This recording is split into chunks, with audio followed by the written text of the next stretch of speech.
पूना गाडगीळ आणि sons limited 1832 पासून 15 ऑगस्टच्या ध्वजारोहणावरून छगन भुजबळ नाराज झाल्याची माहिती आहे। भुजबळांना गोंदियामध्ये ध्वजारोहण करण्याची जबाबदारी देण्यात आली होती, मात्र त्यांनी गोंदियाला जाण्यास नकार दिलाय। भुजबळांची गोंदियाऐवजी नाशिकमध्ये ध्वजारोहण करण्याची इच्छा आहे। पाहुयात या संदर्भातला एक रिपोर्ट।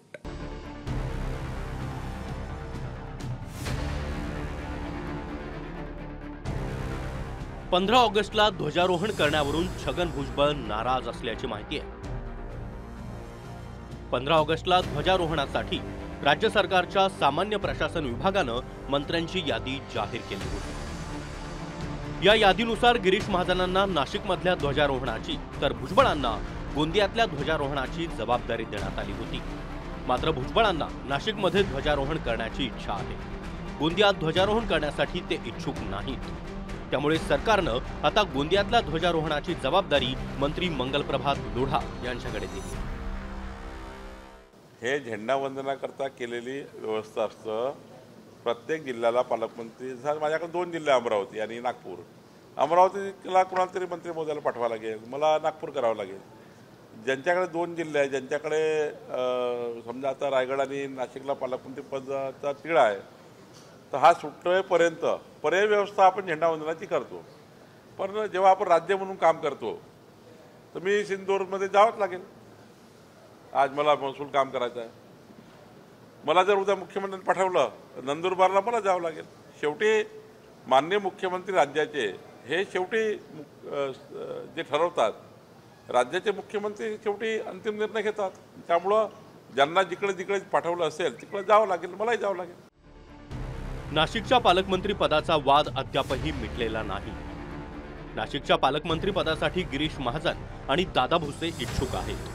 त्यात आता भुजबळांनी नाशिकमध्ये ध्वजारोहणाची इच्छा व्यक्त केली आहे। त्यामुळे नाशिकच्या पालकमंत्री पदासाठी भुजबळही इच्छुक असल्याची चर्चा जोरात सुरू झाली आहे। काय नाशिकला आहे मी जा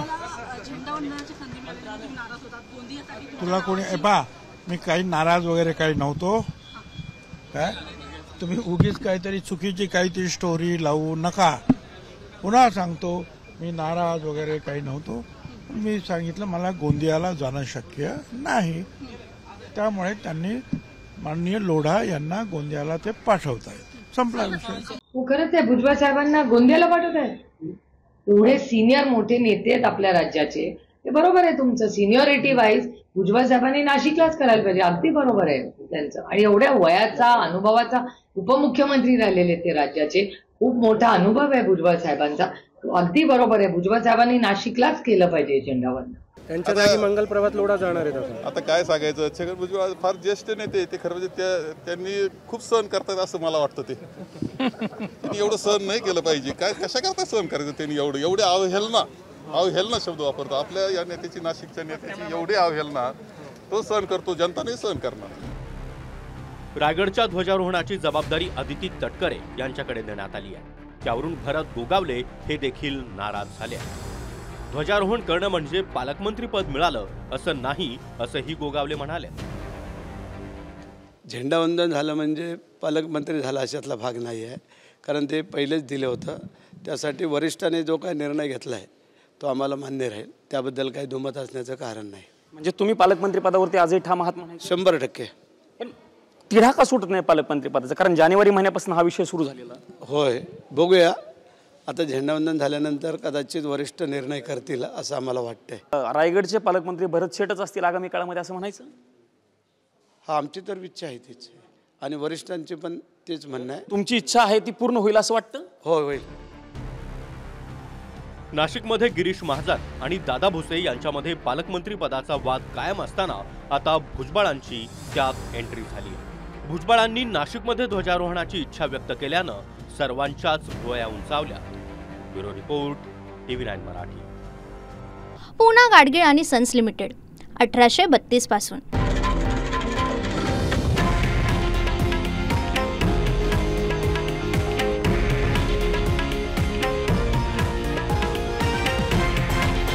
हे आहे देशातील नंबर 1 न्यूज नेटवर्क आणि आपण पाहत आहात TV9 मराठी, एकमेव।